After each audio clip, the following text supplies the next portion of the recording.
ہمارے سامنے دنیا میں ایسی قومیں ہیں جنہوں نے اپنا ایک اجتماعی مقصد بنایا، بہت تھوڑی تعداد میں لوگوں نے ان کا ساتھ دینا شروع کیا، اس لیے کہ وہ بھی کئی صدی ایسی گزار چکے تھے جیسی آج ہم گزار رہے ہیں۔ اس قوم کے لوگ بھی اپنے اپنی انفرادی دنیا میں مست ہو گئے تھے، لیکن 100 سال پہلے کی بات ہے، میں بالکل متعین طور پر کہنے کی کوشش کر رہا ہوں، صرف 100 سال پہلے دنیا کی 2 قوموں نے، ان قوموں کی ایک تھوڑی تعداد نے یہ فیصلہ کیا کہ اب ہم اپنے ایک اجتماعی نصب العین کے لیے جئیں گے، اور وہ 2 قومیں 2 تھیں، ڈنکے کی چوٹ پر کہہ رہا ہوں، یہودی قوم اور بھارت کی برہمن اور اپر کاسٹ قوم۔ صاف صاف کہہ رہا ہوں، یہاں 1919 میں ہندو مہاسبھا بنی ہمارے ملک میں، اور وہاں 1897 میں سوئٹزرلینڈ کے شہر باسل میں پہلی یہودی عالمی کانفرنس ہوئی، اور ایک مفکر یہودی نے جس کا نام تھا تھیوڈر ہیرزل، اس نے یہودیوں کو جھنجھوڑا اس کانفرنس میں، اور اس نے کہا کہ تم تورات کی عبادت کو لیے بیٹھے ہو اور تم یہ سمجھ رہے ہو کہ مسیحا آئے گا اور ہمیں بیت المقدس واپس دلا دے گا، ہیکل سلیمانی ہم کو مل جائے گا، یہ تمہاری غلط فہمی ہے، جیسی کرنی ویسی بھرنی، تمہیں اس کے لیے جان قربان کرنی ہوگی، مال خرچ کرنا ہوگا، اپنے آرام و راحت کو چھوڑنا ہوگا، قومی اور اجتماعی مقصد کے لیے تم کو آرگنائز ہونا ہوگا، اپنے ریسورسز کو منظم کرنا ہوگا۔ صحیح کہا اس نے، میں تصدیق کرتا ہوں۔ اور وہ 1897 کی سوئٹزرلینڈ کی کانفرنس میں ایک ورلڈ زیونسٹ فاؤنڈیشن بنی، اور اس نے یہودی سرمایہ داروں سے ملاقاتیں کی، کیونکہ یورپ اور امریکہ میں، خاص طور پر مغربی یورپ میں، سارے سرمایہ کے مالک یہودی بن چکے تھے۔ میں اس وقت اس اسٹریٹجی کی تفصیل نہیں بیان کر سکتا وقت کی کمی کی وجہ سے، کہ جس کے تحت یورپ کے سرمایہ پر ایک چھوٹی سی اقلیت قابض ہو گئی تھی۔ یہودی کبھی میجورٹی میں نہیں تھے، وہ جرمنی میں مائنورٹی میں تھے، وہ برٹن میں مائنورٹی میں تھے، وہ فرانس میں مائنورٹی میں تھے، تمام یورپین ممالک میں، لیکن انہوں نے اس کانفرنس کے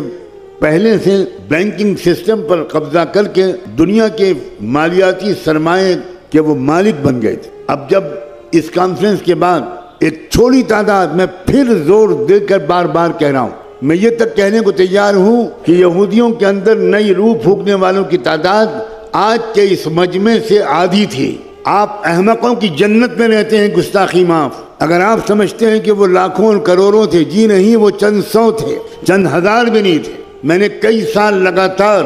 دنیا کی لائبریریوں میں بیٹھ کر، اسٹینفورڈ یونیورسٹی کی لائبریری میں، امریکہ کی 4-6 بڑی لائبریریوں میں، لندن کی برٹش لائبریری میں مہینوں یا ہفتوں بیٹھ کر اس پوری تاریخ کا مطالعہ کیا ہے۔ اسی لیے میں بہت یقین کے ساتھ کہہ رہا ہوں کہ وہ آپ کے اس مجمع کے آدھے سے بھی کم تھے جنہوں نے طے کیا کہ اب ہم کو اپنی بیوی کے لیے صرف نہیں جینا، اپنے بچوں کے لیے نہیں جینا، اپنی لگژریز کے لیے نہیں جینا، اپنی عیاشیوں کے لیے نہیں جینا، اب ہم کو اپنے اجتماعی مشن کے لیے جینا ہے۔ ہمیں کمانا بھی اسی کے لیے ہے اور خرچ بھی اسی پر زیادہ کرنا ہے۔ اسی طرح ہمارے ملک میں بھی جن لوگوں نے یہ طے کیا، وہی بالکل تقریباً 1919 کا 20ویں صدی کی شروعات تھی، ٹھیک اسی طرح یہاں بھی کچھ لوگوں نے طے کیا کہ یہ جو ہمارا حال ہوا ہے، یہ اسی لیے ہوا ہے کہ ہم اپنے اجتماعی مشن کو بھول گئے، اپنے قومی مقصد کو بھول گئے، اور 100 سال کے اندر اندر وہ لوگ بھی اور یہ لوگ بھی،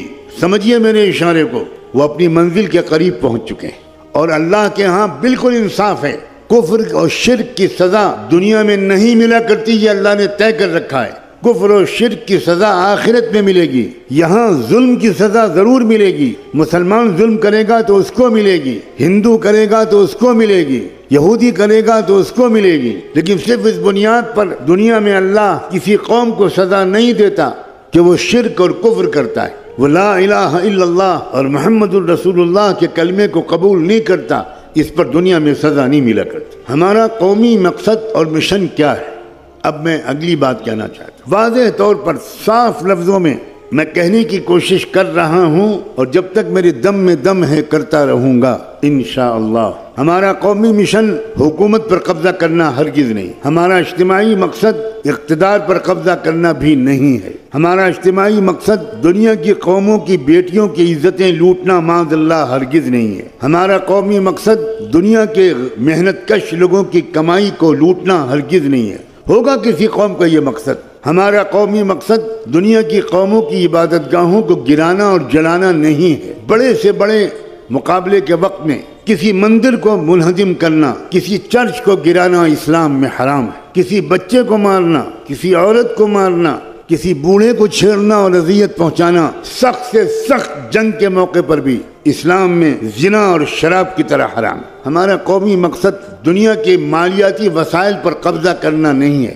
ہمارا قومی مقصد قرآن بتا رہا ہے، ہمیں کسی سے پوچھنے کی کوئی ضرورت نہیں. قرآن نے صاف کہا ہے لَقَدْ أَرْسَلْنَا رُسُلَنَا بِالْبَيِّنَاتِ وَأَنزَلْنَا مَعَهُمُ الْكِتَابَ وَالْمِيزَانَ لِيَقُومَ النَّاسُ بِالْقِسْطِ. اللہ تعالیٰ فرماتا ہے ہم نے سارے پیغمبروں کو جو بھیجا اور جو ہم نے ان کو کتابیں دیں اور ہم نے ان کو انصاف کی ترازو دی، اس سب رسولوں کے بھیجنے کے پیچھے ہمارا ایک مقصد تھا، وہ ہے لِيَقُومَ النَّاسُ بِالْقِسْطِ. ساری دنیا کے انسانوں کو انصاف ملے اور ساری دنیا کے انسان انصاف کا نظام قائم کریں. صرف مسلمانوں کو انصاف ملے یہ ہمارا قومی مقصد بالکل نہیں. غور سے سنیے میری باتوں. صرف مسلمانوں کو عزت ملے ہرگز اسلام کا مقصد یہ نہیں. اس سے بڑا الزام رحمت للعالمین کی شخصیت پر اور ان کے پیغام پر کوئی ہو نہیں سکتا کہ وہ اپنا کلمہ پڑھنے والوں کو دنیا والوں پر مسلط کرنے آئے تھے. بالکل نہیں. ہمارا قومی مقصد، ہمارا آپ سب کا، ہر انجینئر کا، ہر ڈاکٹر کا، ہر سائنسداں کا، ہر ٹیچر کا، ہر انسان کا جو پڑھا لکھا ہو یا نہ پڑھا لکھا، اگر وہ کلمہ پڑھتا ہے تو حلف بخدا اس کا یہ اجتماعی مقصد ہے اور اس کو اس کا شعور ہونا چاہیے اور اس کو اس کی تربیت لینی چاہیے کہ میں اپنے اجتماعی مقصد کو کیسے سمجھوں، کیسے اس کا حق ادا کروں، کیسے اس مشن کے تقاضوں کو پورا کروں.